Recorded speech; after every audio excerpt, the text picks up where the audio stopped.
Marilyn Monroe volunteers at an orphanage. She's in the kitchen preparing food when she hears staff members talking in the hallway. One says, "Celebrities don't actually care about kids. They just come here for photo opportunities." Marilyn hears every word, doesn't stop working, doesn't confront them, just continues quietly. Then a child starts crying. What Marilyn does next and what she reveals about herself leaves the entire staff frozen in place. Before we continue with this story, please take just 10 seconds to subscribe and hit that like button. It helps us bring you more stories like this one. Now, let's discover together what really happened at that orphanage. Los Angeles. Saturday morning, early spring. Holly Grove Children's Home. Hollywood. Not glamorous Hollywood. Working-class neighborhood where children without families wait. Holly Grove since 1880 now houses 50 kids, ages 3 to 17, removed from homes, surrendered, lost, all waiting, all hoping. 2 stories, brick, institutional, clean but worn, dormitories, communal bathrooms, dining hall, kitchen, playground, everything functional, nothing beautiful, designed for efficiency, staff 4 house mothers for 50 children. Ratio doesn't work, rely on volunteers, community members, church groups. Margaret arrives early, volunteers 6 years, every Saturday, helps prepare lunch. She's 62, retired teacher, widowed. Another volunteer arrives, younger, maybe 30, simple clothes, jeans, plain shirt, hair tied back, no makeup, dark sunglasses. Introduces herself as Norma, wants to help with meals. Margaret shows her the kitchen, lunch for 50, sandwiches, soup, fruit. This is Marilyn Monroe. Margaret doesn't recognize her. The clothes, no makeup. Different name, Norma. Marilyn chose Holly Grove because she lived here. Age 9 to 11, 1935 to 1937, 2 years. She remembers everything. The loneliness, being unwanted. She comes monthly, quietly, as Norma. Never announces, never brings cameras, just volunteers. Helps, gives attention, then leaves. Margaret shows her the kitchen. Industrial size, stainless steel counters, large refrigerators, commercial stove, institutional but clean. Margaret explains the menu. Grilled cheese sandwiches, tomato soup, apple slices. Marilyn nods, understands, starts working, slicing bread, buttering, laying out assembly line. Efficient, practiced. She's done this before. 2 house mothers arrive, Janet and Ruth, both 40s, both tired, stretched thin. They see the volunteer. Margaret introduces Norma. They nod, grateful. Janet and Ruth stand in the hallway, visible from kitchen. Voices carry. Ruth mentions a photographer called, wants to bring a celebrity. Take pictures. Janet asks who. Ruth doesn't know. Some movie star. Image building. Janet says celebrities don't actually care about kids, just photo opportunities. Stand with children. Smile, then leave. Never think about them again. Performance. Ruth agrees. Worse than nothing. Gets hopes up, then nothing. No follow-up. Marilyn hears 10 feet away. Stops, knife in hand. Hears herself reduced. Hears celebrities like a curse. Hears assumptions. Famous means shallow. She could walk out there. Could remove her sunglasses. Could tell them she's Marilyn Monroe. That she lived here as a child. That she comes monthly. That she never brings cameras. That she cares deeply. That their assumptions are wrong. That she's proof not all celebrities are what they think. But she doesn't. Just returns to slicing bread. Returns to making sandwiches. Returns to the work.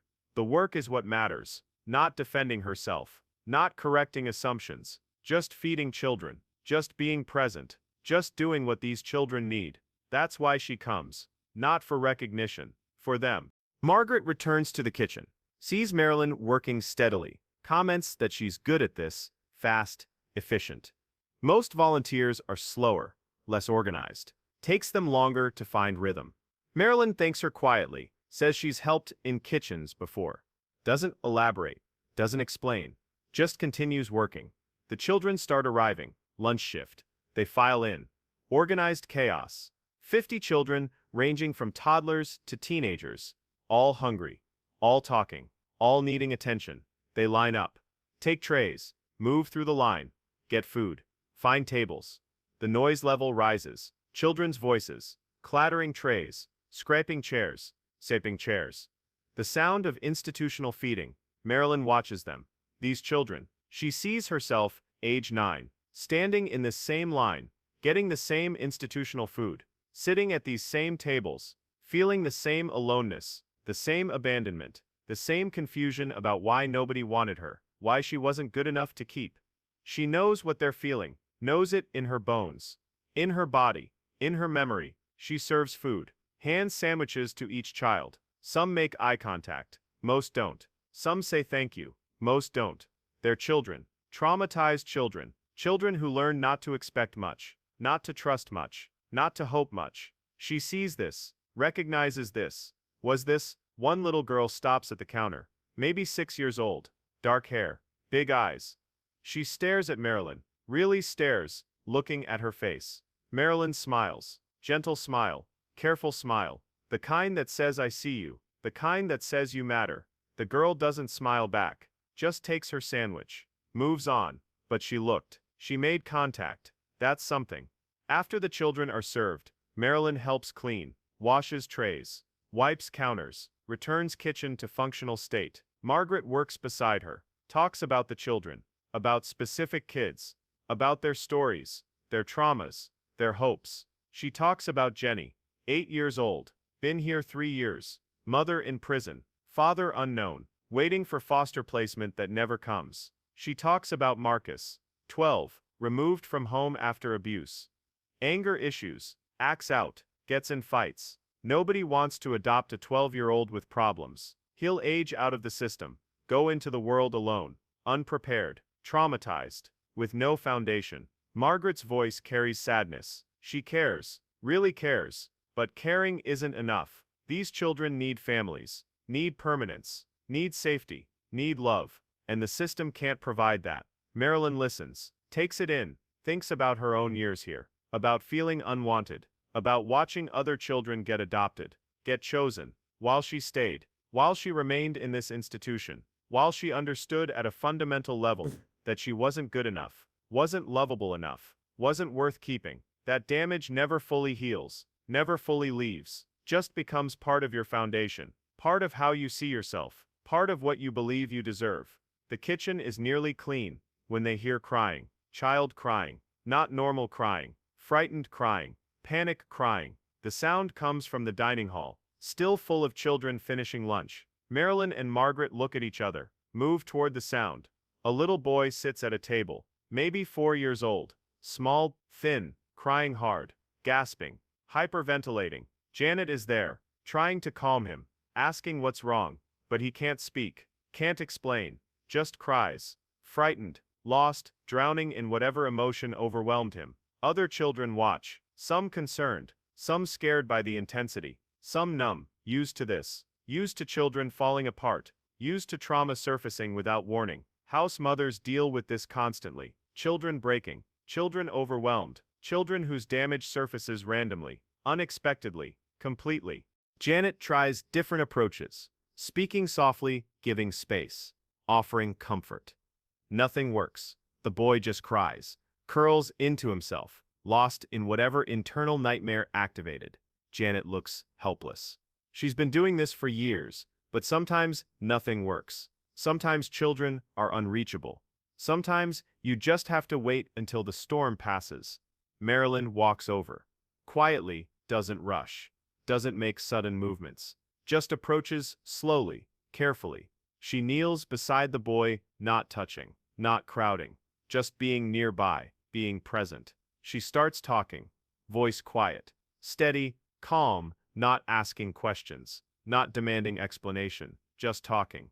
Telling him he's safe, telling him he's okay, telling him this feeling will pass, telling him she knows what it feels like, she understands.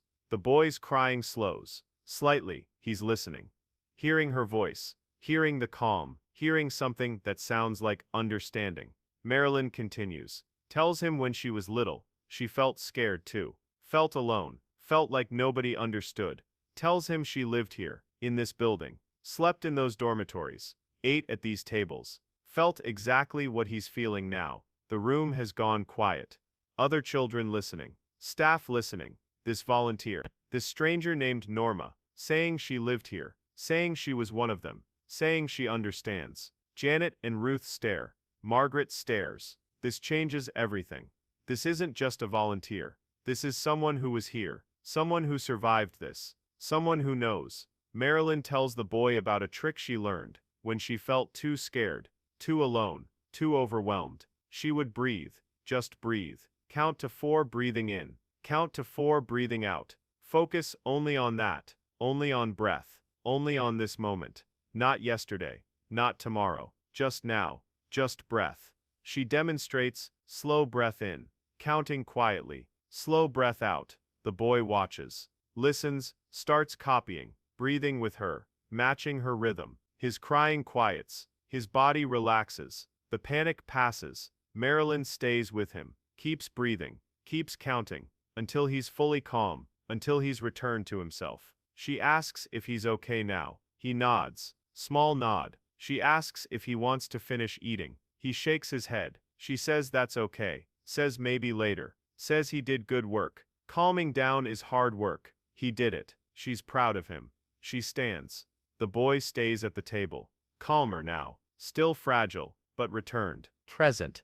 No longer lost in panic. Other children return to eating. To talking. The moment passes. But Janet and Ruth and Margaret still stare at Marilyn, processing, understanding something new. Something important. Janet approaches. Asks quietly if she really lived here. Marilyn nods. Says 1935 to 1937, age 9 to 11. Janet asks why she didn't say anything. Why she volunteers. Under a different name. Why she keeps it quiet. Marilyn says because it's not about her. It's about these children. Says if people knew who she was, it would become about her. About photos. About publicity. About everything except what matters. These children matter. Not her name. Not her fame. Just them. Ruth has been standing very still, processing. She asks Marilyn what her real name is. Marilyn hesitates, then removes her sunglasses, lets them see her face clearly. Says her name is Marilyn Monroe, but when she lived here, she was Norma Jane. That's why she uses Norma now, because to these children, she is Norma. Someone who understands. Someone who was here. Someone who survived. Not Marilyn Monroe, the movie star, just Norma, who knows what it's like. Ruth's face goes white, then red, shame flooding her features. She remembers the conversation 20 minutes ago, in the hallway, about celebrities, about photo opportunities, about not really caring. She said those things, said them loud enough to carry, loud enough for Marilyn to hear. Marilyn Monroe, who was standing in the kitchen, who volunteers monthly, who never brings cameras, who lived here as a child, who knows these children's pain in ways Ruth never could. And Ruth dismissed her, dismissed all celebrities, made assumptions, was cruel without even knowing who she was dismissing.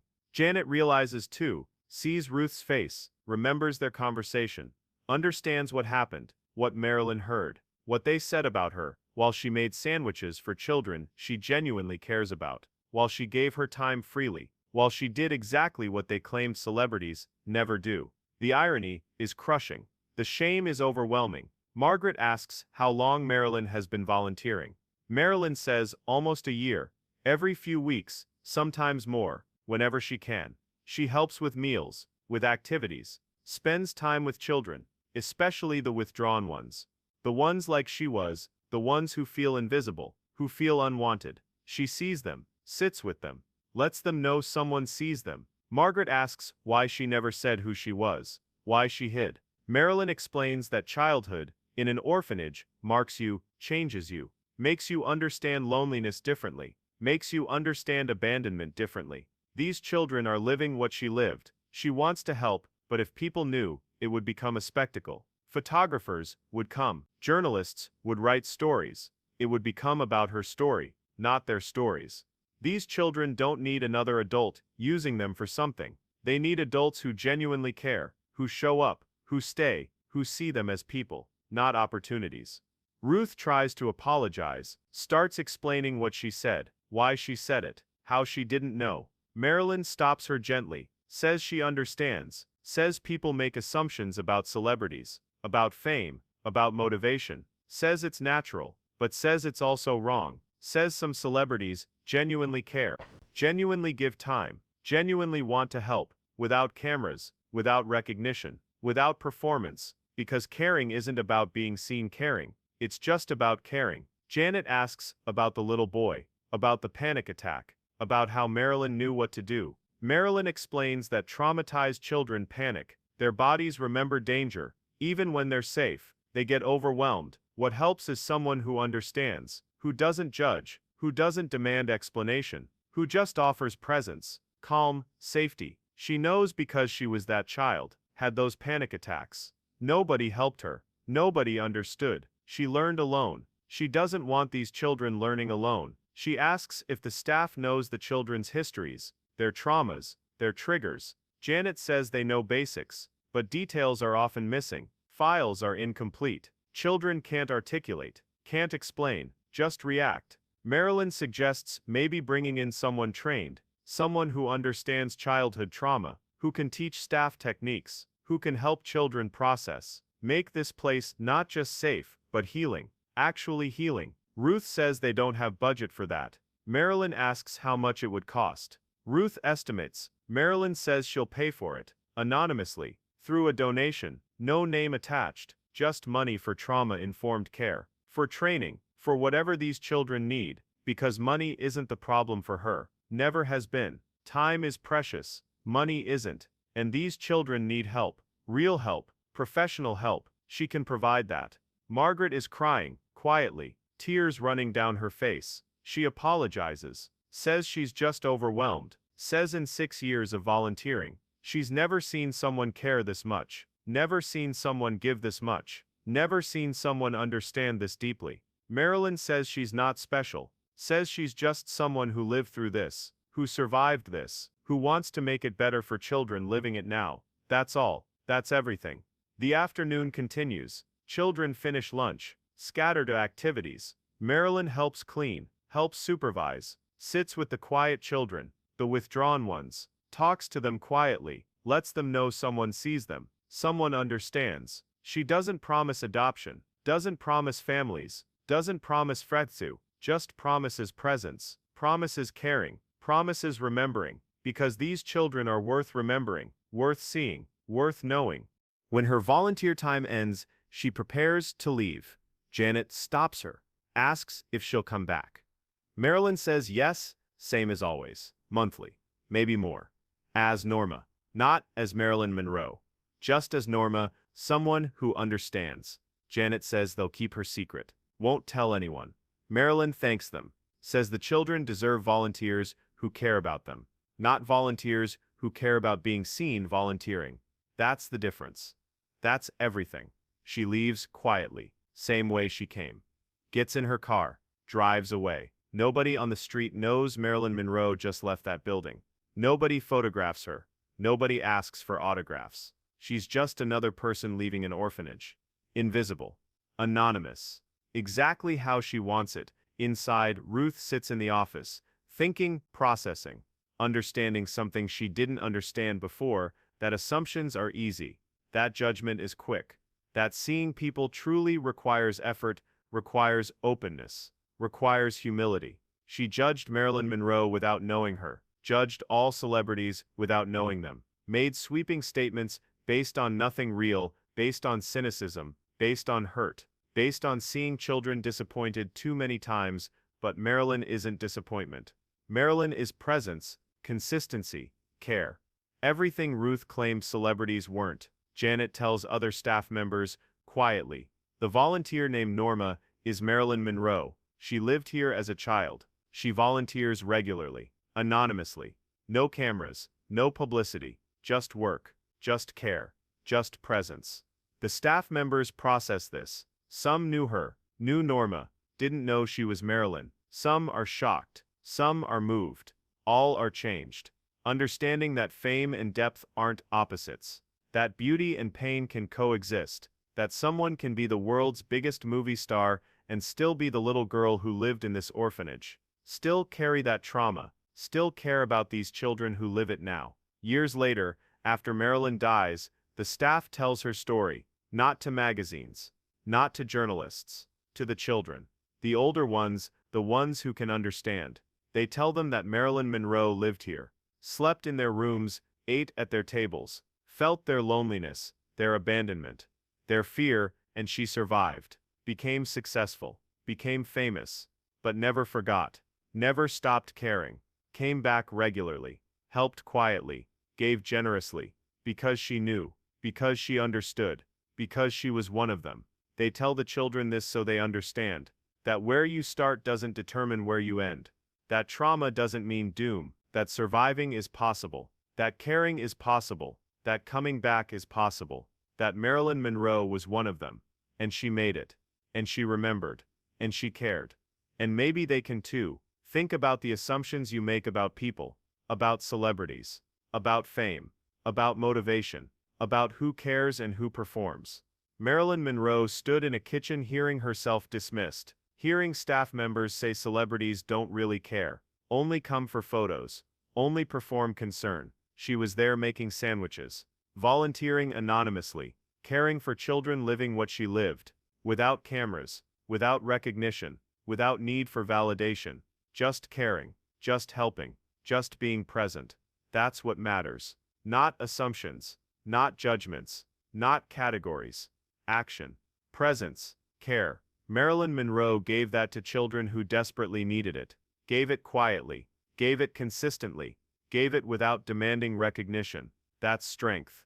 That's character. That's who she was beneath the image everyone decided was all of her. Subscribe for more stories about the moments we discover people are more than we assumed. And ask yourself, who did you reduce to a category today without knowing their story?